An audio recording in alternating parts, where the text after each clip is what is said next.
बे censor film बेल' खालामो नालाय ओमफ्राय बर'फ्रा दस्राफ्रा खालामा दा मोनसे समाव मा खालामदों मोनसे गुवाहाटियाव प्रडिउसार एस'सिएसन दं बेनिफ्राय मोनसे लेटार लानानै ओरैबायदि खालामदों बे माबानि एसपि ओमफ्राय डिसि बेनो बे लेटार हैदों जे ओरैबायदि जुदि बर' फिल्मा जुदि माबा जायाबा सेन्सर जायाबा बेखौ माने देखायनो मोना आरो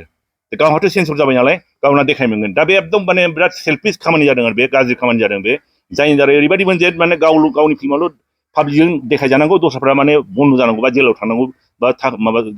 पाब्लिक माबा मोननांगौ आरो कमप्लिसिटि मोननांगौ आरो बे जादों आरो दा बेखौथ' मा जादों बे बिसाया बे समाव मिटिं खालामदों आंखौबो लिंहरलायदोंमोन आं अबजार्भार हिसाबै थादों बे समाव बेखौ बिसाया नायनानै बेथ' बिराद अन्याय जादों बे एकदम सेल्फिस खामानि जादों बे ओंखायनो बेखौ बे समाव माबा खालामनानै बिसायाखौ 4 बोसोर बैकट खालामदों बेखौ बिनिफ्राय 4 बोसोरनि थांबाय खुब सम्भब 20 बा 19 बे जोबदों आरो बिनि उनाव दा फिल्म खालामफिनबाय बे दा ओमफ्राय दाख्लि नै फिल्म फेस्टिभेल दावराव दावसि जादों दा आं सानो बेखौ जे बे समाव बैकट खालामदों बिनि थाखायसो माने बे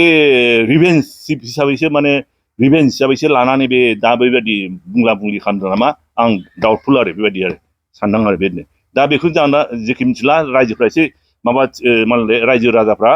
माने माबा जाबाय केयारफुल जाबानो जाबाय सोर मा बुंदों सोर मा मादों बेखौ मिथिथों दा